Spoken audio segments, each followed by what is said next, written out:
चौथ माता की। मेरी प्यारी बहनों, आज करवा चौथ है और मैं आपकी सुविधा के लिए आज करवा चौथ की कथा बताती हूँ। जिन मेरी बहनों को नहीं आती, आप मेरी वीडियो से सुन लीजिए। और मेरी प्यारी बहनों, साल में 12 चौथ आती है। आप 12 नहीं कर सकते तो 6 करें, 6 नहीं कर सकते तो 4 करें, और जो 4 भी नहीं कर सकते तो हर मेरी सुहागिन बहनों को 2 चौथ तो ज़रूर करनी चाहिए। एक करवा चौथ और एक सकट चौथ, ये दोनों चौथ आपको ज़रूर करनी चाहिए। तो आज चौथ की कथा बताते हैं कि एक साहूकार था, उसके 7 बेटे थे और एक बहन थी, एक बेटी थी। 7 भाइयों में एक बहन थी। सारे मिलकर एक साथ खाना खाते थे। एक दिन कार्तिक लगते ही करवा चौथ व्रत आया। आपको पता ही है मेरी बहनों, कार्तिक मास में ही करवा चौथ का व्रत आता है। तब सारे भाई बोले, बहन आओ खाना खाएंगे। बहन बोली, भाई आज करवा चौथ का व्रत है, चाय दुगने के बाद ही खाऊंगी। भाई ने सोचा बहन भूखी रहेगी। एक भाई ने दिया लिया और एक भाई ने छलनी देकर दीवार की ओर से दीवा चास कर छलनी में ढक दिया और कहा, बहन देख तेरा चांद उग आया, देख ले अर्घ दे दे। बहन अपनी भाभियों से बोली, भाभी आओ अर्घ दे। भाभिया बोली, तुम्हारा ही चांद उगा है, हमारा चांद तो रात को उगेगा। तब उसने अकेली ही अर्घ दे दिया और भाइयों के साथ खाने को बैठ गई। और जैसे ही पहला गस्सा खाया तो बाल आ गया, दूसरे गस्सा खाया तो कंकड़ निकल गया, तीसरा गस्सा तोड़ते ही ससुराल से बुला आ गया कि भाई का आदमी बीमार है, जल्दी भेजो। जब माँ ने बहन के पहनने के लिए 3 बार बगीचा खोला और तीनों बार सफ़ेद कपड़े निकले और भाई को सफ़ेद कपड़े पहनाकर ससुराल भेज दिया और सोने का टका पल्ले पर बांध दिया। बोली, रास्ते में कोई भी मिले और पैर छूती जाइए और सुहाग का आशीष दे, उसे ये सोने का टका दे दियो। पल्ले की गांठ में बांध लिया और बेटी से यह कहकर उसको विदा कर दिया। उसने रास्ते में जो मिले उसके पैर छुए, सबने यही आशीर्वाद दिया, सीली हो, सबीरी हो, बहुत बहुत भाइयों की बहन हो, अपने भाइयों का सुख देख। उसमें से किसी ने भी सुहाग का आशीष नहीं दिया। ससुराल पहुँचने पर छोटी ननद खड़ी थी, उसने उनके पैर छुए और कहने लगी, सीली हो, सपुती हो, 7 पुत्रों की माँ हो, मेरे भाई का सुख देख। यह सुनकर तभी उसने 7 गांठ बांधी हुई सोने का टका ननद को दे दिया। अंदर गई तो सास ने पीड़ा नहीं बिछाया और बोले, ऊपर मरा पड़ा है, वहाँ जाकर बैठ जा। जब वह वहाँ गई, उसने देखा उसका पति मरा पड़ा है। वह वहाँ बैठ गई और सेन करने लगी। सब ने कहा कि इसका दाह संस्कार करें, तो उसने मना कर दिया, क्योंकि बोली, मैं इसका दाह संस्कार नहीं करने दूंगी, मैं अपने पति को चौथ माता से दोबारा लूँगी।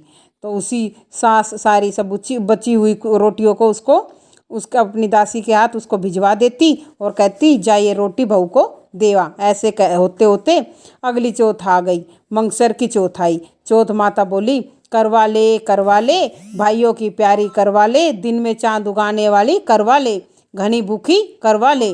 तब तो चौथ माता को देखकर बोली, माता तुम्ही ने तो उजाड़ा है और तुम ही सुधारोगी, मुझे मेरा सुहाग देना पड़ेगा। चौथ माता ने कहा, मैं तो नहीं दे सकती, पो की चौथ आएगी उससे मांग लियो। क्योंकि माता ने अपना पल्ला झाड़ लिया कि मैं तो नहीं दे सकती भाई, ये काम मैं तो नहीं कर सकती, तू दूसरी से लियो। तो पो की चौथ आई, जो मेरे से बड़ी है वो तुझे सुहाग देगी। इसी तरह पो की चौथ माता आकर चली गई। बोली, माघ की से लियो।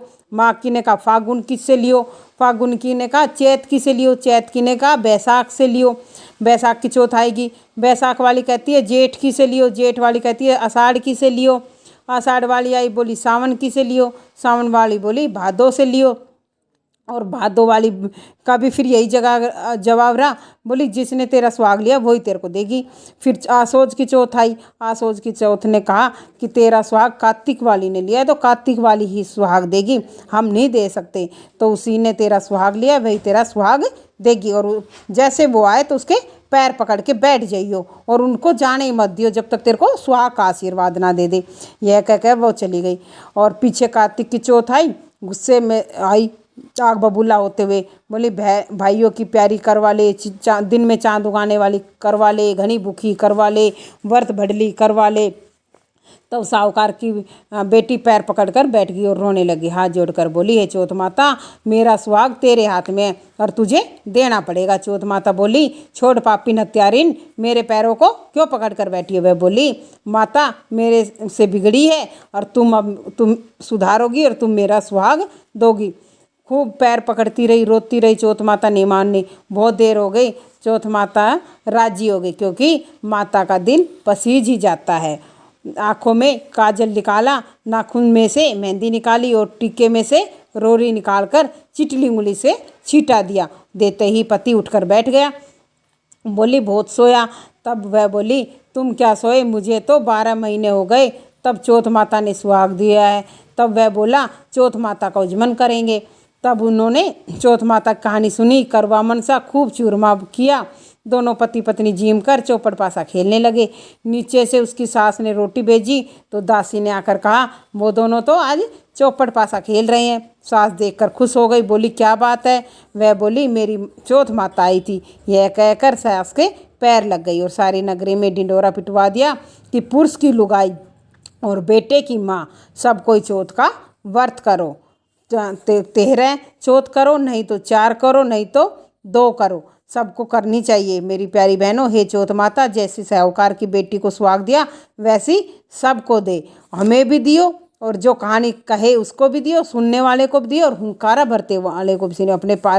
अपने सारे परिवार को भी, हमारे सारे परिवार को, भाई हमारी भाभीियों को, देवरानी जेठानी सबको सुहाग दियो।